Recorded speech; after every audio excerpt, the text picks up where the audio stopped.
I Hate the News is the weekly news bulletin from I Hate Politics podcast, a show about a human activity we love to hate. I am Sunil Dasgupta. The week of October 22nd, 2024. It is high election season. Ads on TV, flyers in the mailbox, candidate literature on the doorstep, door knocking in swing states, and our story, postcarding out of the DC region. Building associations and labor unions file a lawsuit against Montgomery County, which is supposed to be developing new rules to ban gas appliances in new construction, shaping the fight over climate change. The New Jersey company tasked with building a transmission line from Baltimore to Frederick releases route information, but opposition continues. And more. Stay with us. I Hate Politics is brought to you by UMBC's Political Science Program. If your goal is to make a meaningful impact with a career in local, state, or federal government, discover what this degree can do for you. Learn more at shadygrove.umbc.edu. I Hate Politics is a podcast about our neighborhoods, workplaces, schools and streets, and our local governments as they function in diverse and democratic societies. This means our politics are messy, dirty, sometimes corrupt, with often self-serving politicians. But no matter how much we may hate politics, we are never exempt from it, even when we refuse to participate. In fact, the purpose of politics is to keep society functioning precisely when we don't agree with each other, like now. Music for this episode comes from Washington, D.C. area post-punk rock band Gray Swift. Mike Mangiaricino on guitar and vocals, Fabrizio Cariani on guitar and backing vocals, Evan Hurd on bass, and Chris Blackburn on the drums. The songs come from their album Closure Ends.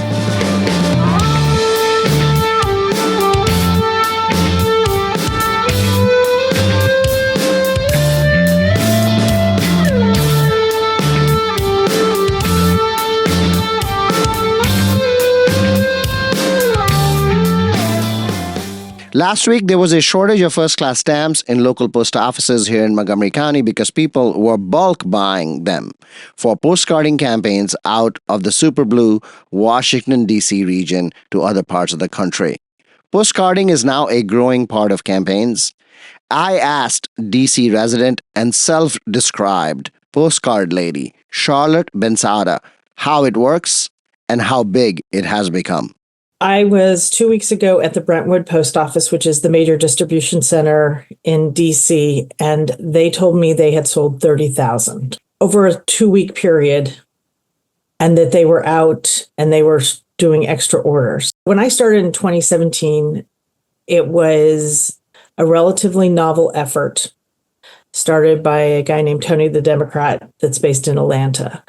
Since that time, there are at least a dozen organizations that do either very general postcarding, like Postcards for Swing States, which sends this very brief message essentially saying that who you vote for is private, and but otherwise everyone knows you're voting, sort of a social pressure message, or what my daughter calls vaguely threatening.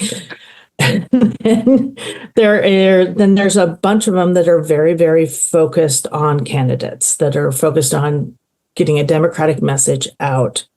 And those can be year round. And then there's a very, very focused, concentrated effort around election time. There's a group in California called Activate America, which is really actually focused on spreading a message. Democrats have done this. Your Republican congressman has not done that. Then there are a bunch of us that are focused on what we call down ballot races, the school boards, the state legislative races, where there's just not name recognition. People will leave these things blank because they don't know. Talk a little bit about the scale of this operation. I mean, you've written, what did you say, 6,000 postcards since June? Well, I should say my neighborhood have. And our biggest effort was around 3,000 going to Maryland for some school board races. You are, writing a postcard, putting it in the mail, and you don't really know who the person is that is getting it.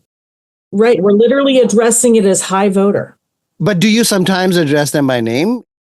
Well, it depends on the campaign. Postcards for Virginia uses names. There's some feeling that using names is is a positive thing. There are those people who have concerns about using names because sometimes you're outing people for being a Democrat, which may be the kid and the parents are not. Might be the wife and the husband is not. I mean, there's some really interesting debates that are happening with this. There's also research that says people feel more spoken to if their name is there. So it's always a fine balance. These lists are generated out of the same data that is publicly available that is used for door knocking and calling people, right?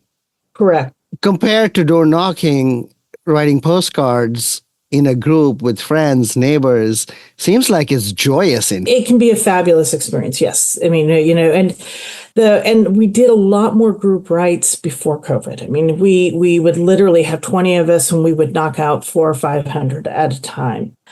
Since COVID, we've had some, but they're smaller groups. What we started during COVID was porch drops and bring them back and forth. And, I am known as the Postcard Lady in our neighborhood. And I help people get on there, but I tend to provide the postcards. I'll do very large Vistaprint purchases and kind of see what I can do to empower people. Now, you've done it for several years now. What do you know about the efficacy of this effort? There are studies out there that it could increase anything from 1% to 2%. It is most effective in what they call low noise environments, meaning there's not a lot of other advertising. Is postcarding increasingly integrated in the menu of things that campaigns do? Yes. It's a good way to use volunteers too. I mean, frankly, you just have people who cannot just do some of the more traditional things, but they can do these. Apart from obviously busy moms, what other demographic groups participate in postcarding? I know that many synagogues actually do just more general get out the vote cards. Theirs tend to be nonpartisan, but I would say this is women driven. I would say 70 to 80% are women. Charlotte, what has postcarding given you personally? Well, it's given me an alternative to going to Ben and Jerry's. Is writing letters meditative for you?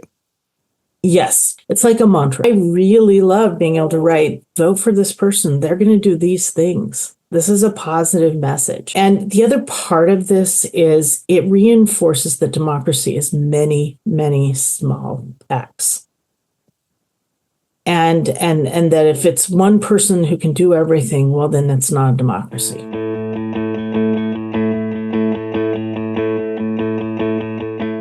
Here with an update from the Montgomery County Board of Elections is Gilberto Zelaya, known everywhere as Dr. Z. You can still leverage same-day voter registration in person during the early voting season or on Election Day, November 5th. All you need to bring is a Maryland driver's license, permit, or ID. And if you don't have a current the three forms of ID, you could bring a utility bank statement, utility bill, and other governmental document that has your name and Montgomery County address. Early voting starts next week, right? Yes, early voting is right around the corner from Thursday, the 24th of October through Thursday, the 31st of October. We have 14 early voting centers. What's nice about early voting is you're not tied to the nearest early voting center. So if you're running errands, you're coming from work, you're going to work, identify any of the 14 locations. All you need to do is grab your cell phone, text the letters actually, E and V plus the zip code, E and V plus your zip code to 77788. It will give you the nearest early voting centers, address, driving directions, and most importantly, the wait times. What's going on with vote by mail? Well, vote by mail. Right now, we have about a little over 172,000 Montgomery County voters requesting to vote by mail. In-house, we have received about 62,000, a little over 62,000. We have held our first canvass, actually. A little over 16,000 mail-in ballots have been canvassed and getting ready to be scanned. With the canvass, they're both live streamed and you could come in person. We invite everyone to come, even for 30 minutes, to observe participatory democracy. It's part of the process. Everything is done literally by bipartisan teams, individuals of opposite parties. We're at the Montgomery College Germantown Bioscience Education Center. The canvas starts at 10, ends up between 5 and 6. By all means, swing there, bring your kids. Our next canvas is this coming Saturday. Everything is on our website, the calendar, agenda, etc. at 777vote.org. Your website also has a streaming link. Yes. So when you go to our homepage, 777vote.org, there's a link. Click on it. It'll give you the live stream and also the calendar of our upcoming canvases and times. So for those individuals who still have a desire to vote by mail, grab your cell phone, text the letters VBM to 77788. The deadline to request the vote by mail packet is October 29th. And if you need to vote a web delivery, print at home, mail-in ballot, then that deadline is on November 1st. Gilberto Zelaya, thank you so much. See you next time. My pleasure, my friend. Take care. 2 infrastructure stories next. First, PSEG, the New Jersey company, tasked with building a high-voltage power transmission line from the north of Baltimore to the south of Frederick, called the Maryland Piedmont Reliability Project, MPRP, has released the proposed path, which seems to avoid major population centers, but skirts close to others, including Urbana, which sits on the border of Frederick and Montgomery counties. The project is expected to impact 600 property parcels in Frederick, Carroll, and Baltimore counties. Not surprisingly, there has been fierce opposition to the project, led particularly by affected farmers, the farm bureaus, and others who believe that the power line will negatively affect their properties. Most recently, Maryland's retiring U.S. Senator Ben Cardin wrote a letter opposing the project. Maryland's Public Service Commission has to approve the project and the specific route, and they would look at whether the company has been able to buy easements prior to submitting their applications to the commission. Joanne Frederick, whose land in Baltimore County is expected to be affected, founded the Stop MPRP group. Here is her approach to stopping the project. We move into the next phase of our fight to stop the proposed MPRP. Regardless of this proposed final route, we all remain in this together. Yes, my family farm is impacted, but even if it was not, I will fight with the same tenacity and determination. The proposed route can and likely will still change. None of us are free from this threat until we stop it in its entirety. For those on the route, you are under no legal obligation to negotiate with PSEG. Just say no. If PSEG is forced to take this proposed route to the Maryland Public Service Commission with 0 easement agreements in hand, our position to get the project canceled will be much, much stronger. 2 final things to keep in mind. Every single person who pays a utility bill will pay for this ill-conceived project. So even if you are not on the proposed route, your utility bill will go up. If we allow this project to happen, there will be more in the future. We must not allow this precedent to be set. There is considerable back and forth over the benefits of the new power line. The regional grid, called PJM, which serves Maryland, Virginia, Pennsylvania, and 10 other states going all the way to Illinois, has claimed that the project is important because it will improve reliability within the grid, and specifically allow the coal-fired generating plants called Brandon Shores and Wagner in Maryland to be phased out. But the justification for the power line itself says that it will connect in Baltimore County to another line that brings electricity from the Peach Bottom nuclear power plant in Pennsylvania, and then on the other side, from Frederick, connect under the Potomac River to Loudoun County in Virginia, where data centers and electricity demand have exploded. So the line will serve demand in Virginia by routing Pennsylvania-generated power to move through Maryland. Maryland itself, and particularly Frederick County, is looking at new data centers as well. So the line could in the future benefit the state of Maryland itself, but this benefit will come at a cost because a part of this project will be borne by Maryland ratepayers. Meanwhile, the coal-fired plants at Brandon Shores and Wagner will continue to run and will be paid higher than market rates for their electricity. This will be borne mainly by Maryland ratepayers until the transmission line is complete.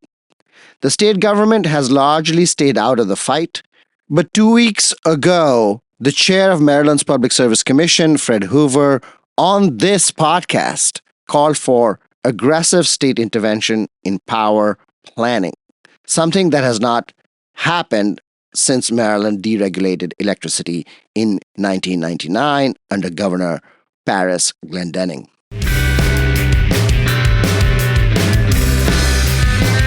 The second infrastructure story is about Montgomery County's 2022 law, which asks for new rules that would make most new construction all electric. That is, these projects would not have appliances such as water heaters, HVAC, stoves, fueled by gas, which is a fossil fuel.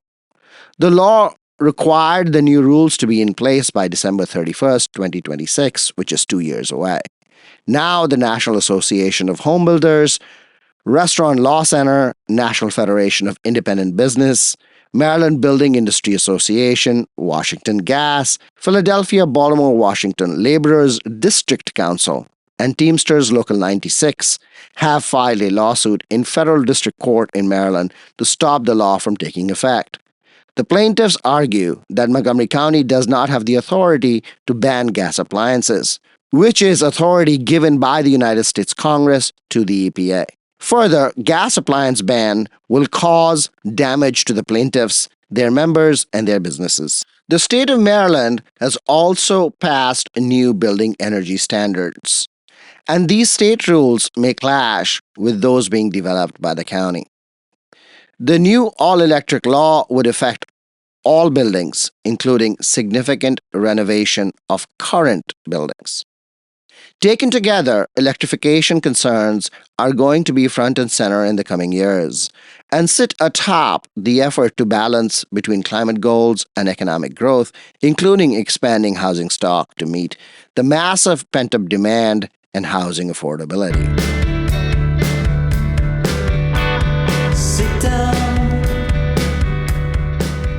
That's all for this episode. Be sure to check out our feature interview series that comes out Friday mornings. I Hate Politics is produced by me, Sunil Dasgupta, and assistant producer, Adama Gay, with support from the University of Maryland, Baltimore County.